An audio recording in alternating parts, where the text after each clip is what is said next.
Kristen Gray dan rekannya Saundra Alexandra digelandang dari kantor imigrasi Denpasar menuju Bandara Internasional Igusti Ngurah Rai, Rabu petang.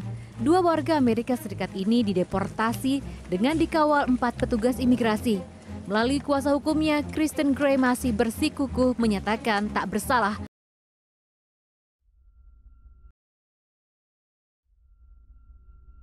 Halo teman-teman semuanya, selamat datang lagi di channel Vira Watrin, tempat Vira bercerita. Wah, senang banget ya akhirnya aku berada lagi di depan kalian semuanya. Setelah sekian lama aku kayak nggak ngerasa update video. Sebenarnya aku update aja sih tiap minggu, cuman kangen aja udah lama nggak take video buat kalian. Yuhu. Nah, sebelum Vira mulai, Vira mau ingetin teman-teman untuk selalu jaga kesehatannya. Jangan lupa pakai masker, jangan lupa cuci tangan rajin-rajin, jangan lupa jaga jarak juga sama orang-orang. Karena menurutku COVID-19 ini udah bener-bener kelihatan real banget, karena ada beberapa kenalan, bahkan kakekku sendiri terpapar COVID juga sampai meninggal. Meninggal itu kayak mendadak banget, sesak napas susah langsung meninggal. Dites ternyata tuh positif COVID gitu, sedih banget asli. Jadi buat teman-teman yang nggak perlu-perlu banget keluar, kalian nggak usah keluar-keluar banget deh, kasihan juga kalau misalnya kalian tinggal sama orang yang lebih tua, karena itu bakalan lebih ngena gitu buat si virus COVID-nya ini. Semangat teman-teman. Nah, hari ini Vira bakal ceritain ke kalian tentang hal yang lagi viral banget di Indonesia. Kalau misalnya kalian main Twitter, pasti dari hari Minggu tanggal 17 Januari kemarin tuh ada yang viral hashtag Bali, terus besoknya lagi hashtag Kristen Gray, hashtag Bule, hashtag Bali lagi, sampai juga kemarin tanggal 20 juga beberapa masih trending terkait hal ini. Sebelum Vira ceritain, kalian jangan lupa untuk bantu support channel Vira, yaitu dengan subscribe, jangan lupa di like dan juga di share ke teman-temannya, dan tontonin video ini sampai habis ya. Jadi kasus ini bermula dari seorang perempuan pendatang asing. Dia itu berkebangsaan Amerika, berkulit hitam, berambut keriting, bernama Kristen Gray. Kristen Gray ini membuat sebuah thread di Twitter yang panjang banget, yang intinya adalah bagaimana caranya dia bisa pindah dan tinggal lama di Bali, bisa memiliki kehidupan yang mewah di Bali dengan uang yang sedikit, dan gimana caranya dia bisa melakukan usahanya sebagai freelancer graphic designer di Bali tanpa terkenal pajak penghasilan. Kenapa rame Twitter ini? Karena ya isinya itu terkait dengan kecurangan-kecurangan si Kristen Gray terhadap peraturan imigrasi Indonesia dan juga pajak penghasilan Indonesia. Dan belum lagi dia ngajakin orang-orang luar sana untuk ke Indonesia di era pandemi ini, dan lo bisa hidup enak di Indonesia, khususnya di Bali. Kronologinya, jadi si Kristen Gray ini yang memiliki akun Twitter bernama Kristen Tuti, pada tanggal 17 Januari 2021 dia memetik emosi masyarakat Indonesia dan juga orang-orang luar negeri yang melihat attitude dia tidak baik dengan isi dari thread Twitternya. Thread ini tuh cukup panjang teman-teman, tapi dia menceritakan dimulai dengan bagaimana dia memutuskan untuk pindah ke Bali. Dia menceritakan bahwa dia itu di Los Angeles, dia tinggal di Los Angeles, nah dia itu merupakan karyawan swasta gitu. Nah akhirnya dia menemukan bentrok diri yang dia nggak ngerasa senang lagi untuk hidup di Amerika. Akhirnya dia coba untuk mengundurkan diri dari posisi pekerjaannya saat itu tepatnya pada akhir tahun 2019. Nah dia ini tinggal bersama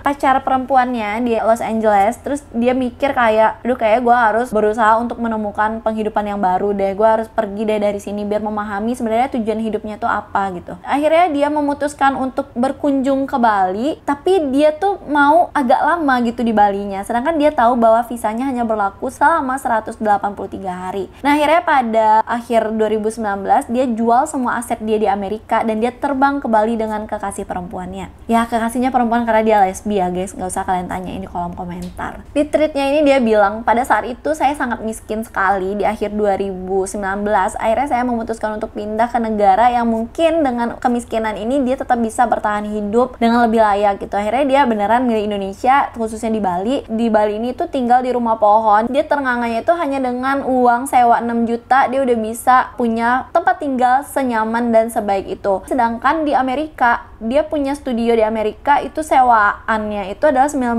juta, tapi beneran kayak itu lebih kecil gitu daripada rumah pohonnya di Bali. Terus dia terengah-engah banget pas nyampe di Bali, dengan uang segini lo bisa hidup mewah dan lo bisa menikmati alam Bali yang bagus banget, penduduknya yang ramah juga. Terus lo bisa refreshing banget di sana, menemukan apa sih yang kalian mau untuk kalian lakukan selama hidup kalian ini. Akhirnya dia sambilan ketika di Bali langsung membuka usahanya menjadi freelancer graphic designer desainer tapi buat kebutuhan di Amerika kayak gitu. Si Christine Gray ini akhirnya membuat sebuah buku karena tentang kenyamanan dan keindahan kehidupannya di Bali, yaitu Our Bali Life is Yours. Terus dia juga ngejual ebook ini, promosiin di Treat ini untuk beli ebooknya dia. Jadi sebenarnya maksud dia menuliskan Treat ini karena dia so grateful gitu loh dengan kehidupan dia sekarang, dengan bagaimana dia improve diri dia di Bali, dan dengan bagaimana Bali itu bantu dia untuk memahami diri dia lebih jauh. Tapi ternyata niat baik dia ini tuh banyak banget ternodainya dengan tips-tips dan cara-cara dia yang melanggar peraturan imigrasi, peraturan pajak penghasilan, dan juga peraturan protokol COVID di Indonesia. Dan ini nih yang bikin jadinya Treat dia viral dan banyak banget kontroversi, gak cuma dari kita yang dalam negeri tapi juga dari orang-orang yang luar negeri. Kenapa akhirnya ini viral banget? Karena pertama, yang paling digarisbawahi sama netizen adalah Treat ini mendorong orang-orang luar negeri yang kayak udah miskin mampus gitu di negaranya, atau misalnya mereka yang udah kayak nggak betah hidup di sana atau pengen memulai kehidupan baru yang lebih baik tapi dengan uang yang sedikit. Dia menyarankan untuk orang-orang itu berbondong-bondong pindah ke Bali dengan segala macam benefit dan kemudahan hidup yang ditawarkan oleh Bali. Padahal udah jelas-jelas ini di masa pandemi, tapi dia tetap menghimbau orang-orang untuk datang. Yang kedua,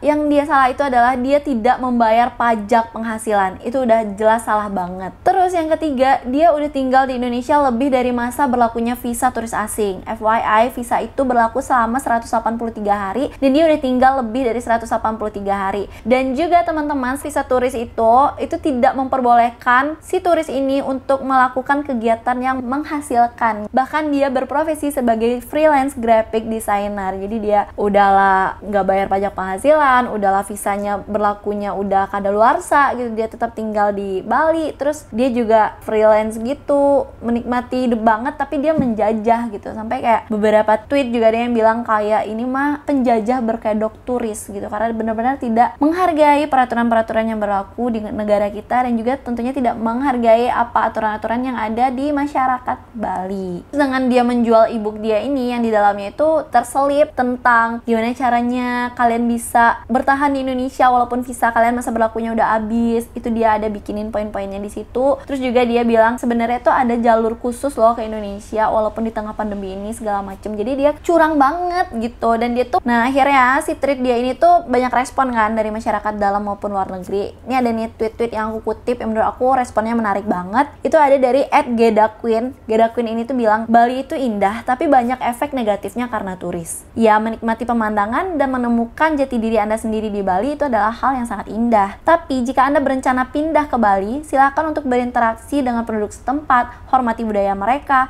dan cobalah untuk berbicara dalam bahasa mereka, barulah Anda bisa menyadari bagaimana pengaruh Anda. Terus ada juga dari @orentama. Dia bilang kayak gini, "Hai Christine, dengan segala hormat, sebagai orang Indonesia, sejauh ini hal yang paling bodoh yang Anda lakukan untuk negara yang telah menampung Anda adalah dengan membuat Treat ini." Nah akhirnya nih teman-teman, pada 18 Januari 2021, kata Christine Gray, Bali, bule, kayak gitu trending menjadi 3 topik utama di Twitter, dan trending sebanyak 275.000 tweet pada hari itu. Jadi heboh banget, seriusan, gak cuma di Indonesia tapi sampai ke Amerika juga. Sampai akhirnya benar-benar Twitter ini bisa melakukan keajaiban, yaitu mereka pengen si Christine Gray ini diusut sama petugas imigrasi untuk ditelaah lebih lanjut. Nah akhirnya teman-teman, pada Selasa 19 Januari 2021 itu kepala divisi kantor imigran Bali bertemulah dengan si Christine Gray ini, dan dia mencoba untuk menelaah lebih jauh apakah visanya beneran udah nggak berlaku, apakah dia beneran kerja sebagai freelance designer dan juga tidak membayar pajak. Pokoknya dia udah